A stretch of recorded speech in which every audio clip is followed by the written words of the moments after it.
queda, Repe, antes de ir a la pausa? Sí, efectivamente, a propósito de lo que dijo la vocera respecto de una posible contraofensiva, por decirlo así, judicial de parte del presidente, ya que de manera corporativa el gobierno asume que es una denuncia falsa.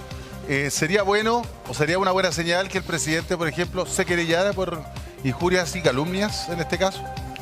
Si es que hay total convencimiento de que es falsa, digo yo.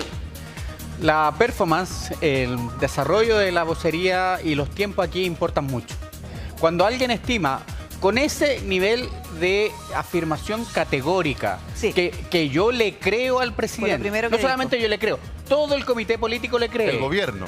El gobierno le cree. Me parece que si el 14 de octubre tuvieron esa reunión, el momento, y yo como abogado, la recomendación es no esperar que avance la investigación, si es que yo tengo claro que son hechos falsos, que la denuncia no tiene ningún fundamento. La querella por denuncia calumniosa la deberían haber presentado ese mismo momento, en octubre. ¿Para qué? Para que hoy día nos dijeran no solamente que hay una investigación en contra, claro, sino que el presidente en el momento de saberlo, porque estima que son absolutamente infundados. O sea, no necesita esperar que termine este proceso, que puede demorar meses, sino que el mismo 14 de octubre, cuando se le informa al comité político de esta denuncia, haber tomado la decisión de interponer una querella. Pero ¿cuántas veces lo hemos visto? Y por favor, las personas que nos están viendo en la casa, que tengan memoria. A propósito de hechos o acusaciones falsas en la farándula. Muchas veces hacían una acusación y venía, pero de vuelta al día siguiente, una querella por denuncia calumniosa. O sea, no es necesario esperar el cierre. Perfectamente lo puedo hacer. Sobre todo si es que yo estimo que los hechos son absolutamente falsos e infundados. No, si fue lapidario. O sea, ellos se anticiparon a lo que pueda decir un tribunal. Te quiero poner estos antecedentes, Claudio. Si dice que en el fondo la justificación era porque hace 10 años el presidente fue víctima de acoso sistemático, sin conocer, o sea, sin tener una relación cercana, ni de amistad, ni nada con la víctima, sino que solamente eran compañeros de práctica.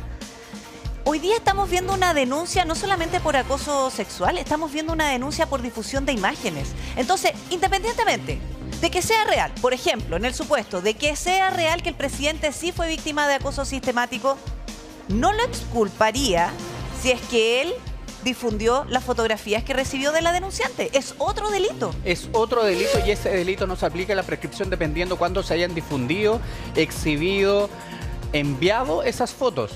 Pero ojo, le hicieron la pregunta a la vocera.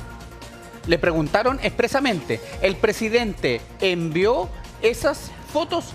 Y también ya tenemos el pronunciamiento oficial de que el presidente nunca lo hizo.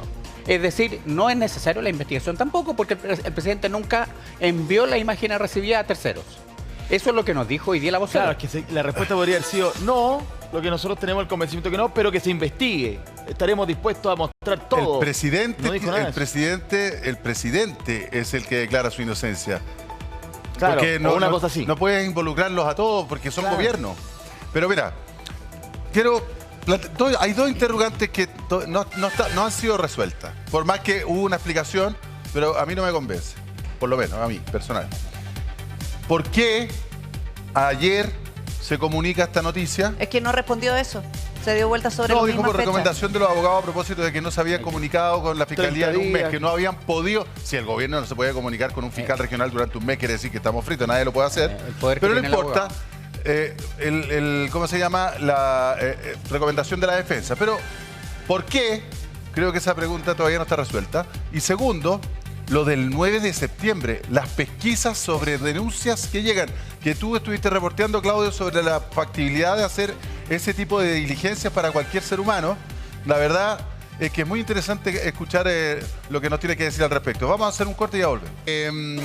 Bueno, estamos tratando de entender un poquito los detalles de la conferencia de prensa de la ministra Camila Vallejo respecto de la denuncia que se dio a conocer ayer a través de un comunicado de la defensa del presidente Gabriel Boric a propósito de esta denuncia de acoso y también divulgación de material, no sabemos si fotográfico, no sabemos de qué cosa, digamos. Ahora, lo concreto es que quedaron igual varias interrogantes. ¿Por qué se decidió tantos días después dar a conocer esta denuncia y no cuando ya lo supo el Comité Político el 14 de octubre. Pregunta que usted podrá hacerse su propio juicio de valor. Pero hay un hecho en concreto que dijo la ministra respecto de lo ocurrido el 9 de septiembre. La denuncia se pone el 6. Y el 9 de septiembre es detectada esa denuncia por equipos de la presidencia. Cualquier ciudadano puede acceder a saber, yo le hacía el ejemplo, fiscalía.cl, quiero saber si alguien me ha denunciado. Es distinto saber si tengo una causa en el Poder Judicial, es otra cosa. Esto es fiscalía. ¿Cualquier persona puede hacer eso? Categóricamente no. No se puede. Ninguna persona puede, a través del sistema computacional, a través de un sistema como el CIAU, poder identificar las causas en las cuales es denunciado. Eso no se puede hacer. Yo, si quisiera verlo con mi clave única en la fiscalía, eso no me va a salir. Distinto, como tú muy bien decías, que yo vaya al Poder Judicial, oficina judicial virtual, y vea a las personas que se han querellado en mi contra, donde ahí sí van a aparecer todas las causas, las querellas, pero causas judicializadas. Pero es que las querellas entran a tribunales, no entran a la fiscalía. Tribunales. Las denuncias entran a la fiscalía. Y por lo tanto, la única posibilidad aquí es, una, que alguien tenga un poder a nombre del presidente que puede ir a consultar personalmente a la fiscalía. ¿Y tenga la clave única? No. Ir solo con un poder, representado. con un mandato. Pero a la oficina de la fiscalía. Pero a la fiscalía personalmente y diga, mire, ¿sabe que yo quiero saber todas las denuncias en las cuales yo figuro como imputado? Eso sí se puede hacer. Eso sí se puede, pero personalmente. A lo mejor es un mecanismo de control permanente que tiene, no sé, por ciertos funcionarios públicos, vaya a saber uno. O sea, si es que ese es el mecanismo, está ok. Está ok. Está ok, pero vía computacional, alguien que esté mirando al computador todos los días, eso no se puede. Solamente tiene acceso a la fiscalía, solamente tiene acceso a la PDI si es que eventualmente recibió una orden amplia de investigar. La fiscalía tiene un sistema de apoyo interno para la operación, pero que es exclusiva de la fiscalía, exclusiva, y no puede ingresar ninguna otra persona ajena a la fiscalía. Estamos hablando de un sistema propio, privado de la fiscalía. Y que solamente la persona podría saber si es que va esa persona en la dependencia de la fiscalía con su cédula de identidad y dice, quiero saber si es que yo estoy siendo investigado por algún delito. Sí. Otra cosa que dijo la vocera es que el presidente no ha sido notificado y que no ha sido requerido por la fiscalía. Es que como fue una pesquisa de oficio de parte del equipo de asesores del Ministerio Público, lo más probable es que ellos no hayan sido notificados, no hayan sido requeridos. Quizás el más indicado para dar esas precisiones de carácter jurídico no era la ministra Vallejo, hubiera sido el subsecretario del Interior, que conoce el mecanismo, conoce muy bien el mecanismo, para poder ser preciso en ese tipo de conceptos. Aun cuando no fue notificado, si es que es cierto, aceptó el fiscal reunirse con su abogado. Es que se hizo parte. Él se hizo parte dentro de la investigación. Se hizo parte, proactivamente. Ahora, la PRI planteaba una cuestión más temprano que ya ahí uno entra ya al terreno del análisis, digamos, netamente subjetivo, que tiene que ver con que el presidente, cuando sabe de lo de Monsalve, ya sabía lo de él. De hecho, ese mismo día se lo comunicó al comité político. Claro. El 14 de octubre. El 14 de octubre se lo comunica al comité político y al otro día se entera de lo de Monsalve. Entonces uno se pregunta, como bien hacías tú la pregunta, más bien. ¿Cuánto pesó su tema personal para tomar la decisión de sacar a Manuel Monsalve?